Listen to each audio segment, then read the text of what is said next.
এখানে জাংকুক বলে কে আছেন? ডক্টর, আমি জাংকুক। আমার স্ত্রী, ও কেমন আছে? দেখুন মিস্টার জাংকুক, আপনি এখন শান্ত হন। আর আপনার স্ত্রীর প্রচুর ব্লাড ঝরেছে, তাই জন্য এখন কিছু বলা যাচ্ছে না যতক্ষণ না 24 ঘন্টা পেরোচ্ছে। আগে দেখি 24 ঘন্টা পেরোক, তারপর যদি ওনার জ্ঞান ফিরে আসে তো ভালো, না হলে কিন্তু উনি কোমায় চলে যেতে পারেন।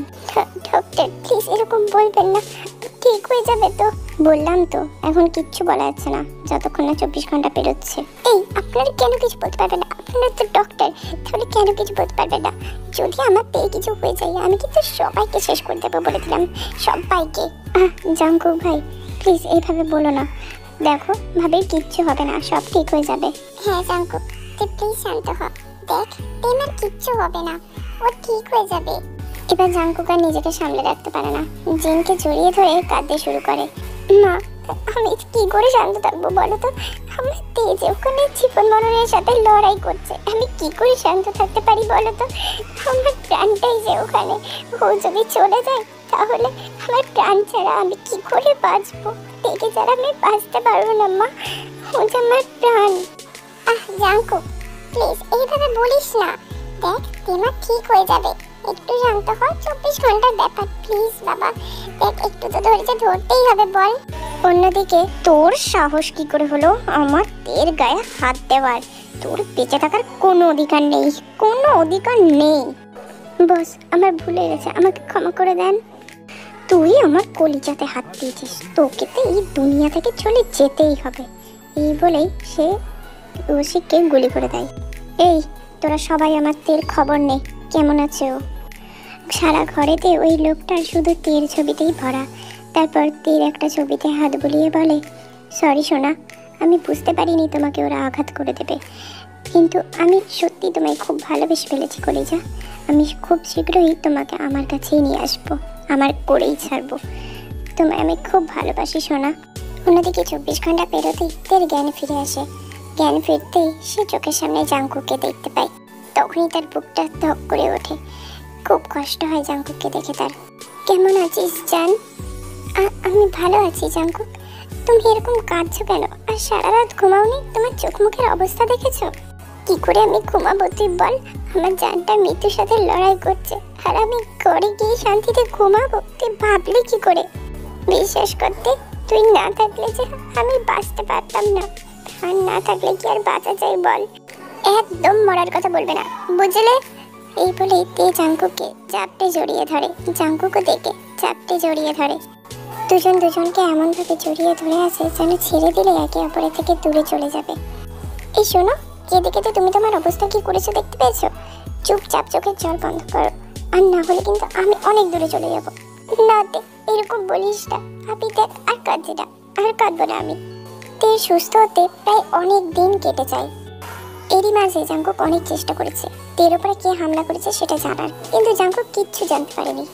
গভীর রাতে জাংকুক আর তে দোলনাতে একটা চাদরের নিচে একে অপরকে আষ্ট্রাপৃষ্টে জড়িয়ে ধরে বসে আছে। জান, ঠান্ডা লাগছে? একটু একটু। কে বলেছিল তোকে এত রাত্রেবেলা শাওয়ার নিতে? আমার কথা তো একটাও শুনিস না, এ কান দিয়ে ঢোকাস আর অন্য কান দিয়ে বের করে দিস। এখন যদি তোর জ্বর আসে তখন কি হবে বলতো? চল ঘরে চল এখন। না জাংকুক, ঘরে যাব না, আর একটুক্ষণ এখানে থাকি। আচ্ছা বেশ ঠিক আছে। ঠিক তখনই জাংকুকের ফোনে একটা মেসেজ আসে, যেটা দেখে জাংকুক তো ভীষণ পরিমাণে রেগে যায়। এত রাত্রেবেলায় কে এরকম মেসেজ পাঠাবে? খুব ভালোবাসো না নিজের বউকে? বেছে নাও, বেছে নাও, হয়তো এটাই তোমাদের লাস্ট ভালোবাসার রাত হবে মিস্টার জিয়ন জাংকুক। জাংকুকের তো এরকম মেসেজ পড়ে আরো বেশি মাথা গরম হয়ে যায়। এরপর জাংকুক তের দিকে তাকিয়ে দেখে তে অলরেডি ঘুমিয়ে পড়েছে। তেকে কোলে করে নিয়ে ঘরে শুয়ে দিয়ে তারপর কপালে একটা ভালোবাসার পরশ এঁকে দেয়। ড্যাম ইট, কি হতে পারে এটা? জাংকুক এবার ব্যালকনিতে গিয়ে দেখে কেউ আছে কিনা, কিন্তু জাংকুক কাউকে দেখতে পায় না। জাংকুক চলে যেতেই কেউ একজন গাছের আড়াল থেকে বেরিয়ে একটা ডেভিল স্মাইল দেয়। সকালে ঘুম থেকে উঠতেই জাংকুক দেখে সেই নাম্বার থেকেই একটা মেসেজ এসছে। সেই মেসেজ দেখে জাংকুক রেডি হয়ে বেরোতে যাবে, ঠিক এমন সময় সামনে তে চলে আসে। কোথায় যাচ্ছ তুমি এত সকাল সকাল রেডি হয়ে? অফিসে যাচ্ছি, আমি খুব তাড়াতাড়ি ফিরে আসবো, চিন্তা করিস না। জাংকুক এবার তের কপালে একটা ভালোবাসার পরশ এঁকে দিয়ে তারপর বেরিয়ে যায় আর বলে যায় সাবধানে থাকতে। অন্যদিন তো জাংকুক অফিসে গেলে প্রচুর বার ফোন দেয়, কিন্তু আজকে একটাও ফোন দেয়নি। প্রায় সন্ধে হতে চললো, তে তো জাঙ্কুকে একটাও খবর পায়নি। তে ঘরে বসে বসে শুধু কেঁদেই যাচ্ছে। প্রায় 9টার দিক করে কলিং বেলের আওয়াজ শুনে তে ছুটে যায় দরজা খুলতে। তে দরজা খুলতেই জাঙ্কুকের পাশে দাঁড়িয়ে থাকা মানুষটিকে দেখে পুরো স্তব্ধ হয়ে যায়। পা আটকে যায় তের। সবাই জাঙ্কুকের দিকে অবাক দৃষ্টিতে তাকিয়ে আছে। এইসব কি জাঙ্কুক, ইয়ার কি হচ্ছে এখানে? কিসবের কথা বলতে চাইছো তুমি বাবা? জাঙ্কুক, তুই কি বুঝতে পারছিস না কিসবের কথা বলা হচ্ছে, নাকি বুঝতে চাইছিস না? কোনটা? তুই কেন হঠাৎ করে আবার আয়ুকে ঘরে নিয়ে এলি বল? একবারও কি তের কথাটা ভাবাটা প্রয়োজন বোধ করলি না তুই? ও কি ভাবতে পারে? জাঙ্কুক, এটা সিনেমা না, এটা কিন্তু বাস্তব, ঠিক আছে? তুমি যখন তখন যাকে খুশি পারো ঘরেতে এনে বলতে পারো না সে আমাদের ঘরে থাকবে। আর এই আয়ুকে তো আর নাই। কি হলো জাঙ্কুক, এখন চুপ আছিস কেন? তোর আব্বু কিন্তু তোকে কিছু একটা কথা বলছে। হ্যাঁ ভাইয়া, কিছু তো একটা বলো, উত্তর দাও। আব্বু আমার তোমাকে কিছু একটা জিজ্ঞেস করছে, চুপ করে কেন আছো? আমি তোমাদের কারো কাছে কৈফিয়ত দিতে বাধ্য নই। আমার যা মন চেয়েছে আমি তাই করেছি, তাই আমি আশা করব তোমরা কেউ আমার কাছে কৈফিয়ত চাইবে না। তার মানে তুমি কি চাইছো জাঙ্কুক? আজ থেকে আয়ু এখানেই থাকবে, তাই তো? একদমই তাই, আজ থেকে আয়ু এখানেই থাকবে, আমাদের বাড়িতেই থাকবে। বাহ, তুই খুব ভালো বললি জাঙ্কুক। যে মেয়েকে রিজেক্ট করে তুই আজকে তেকে বিয়ে করেছিস, সেই মেয়েকে তুই এখন ঘরে তুলে রাখতে চাইছিস।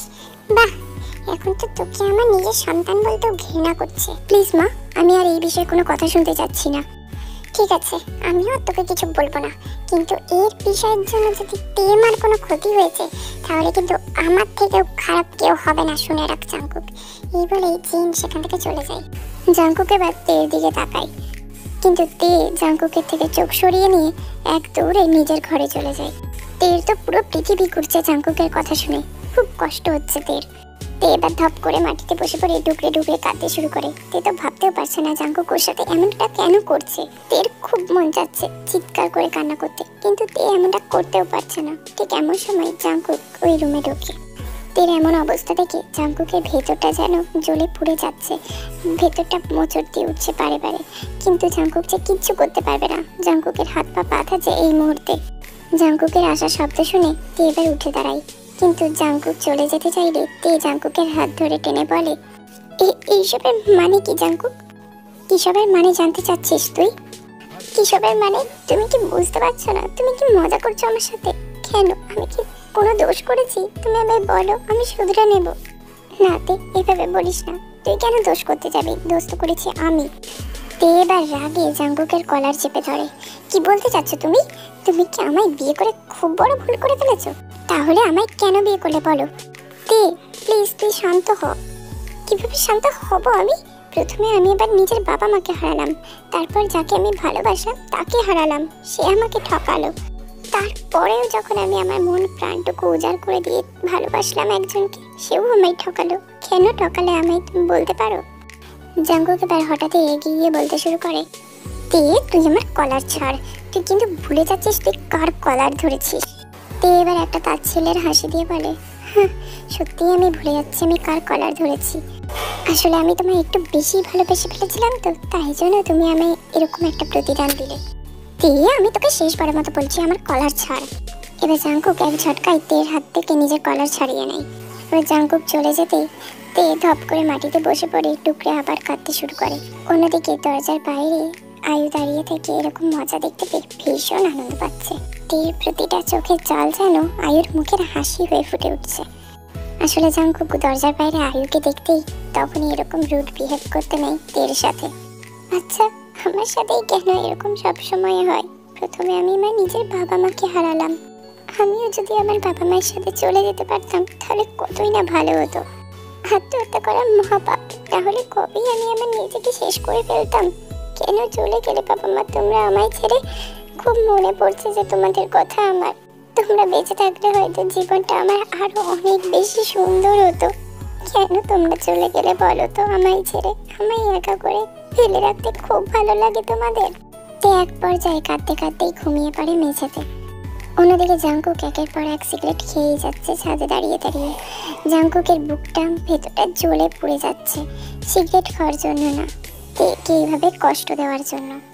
সরি জান, আমি যে তোকে কষ্ট দিতে চাই না, তোর কষ্ট দেখলে যে আমার বুকের ভেতরটা জ্বলে পুড়ে ছারখার হয়ে যায়।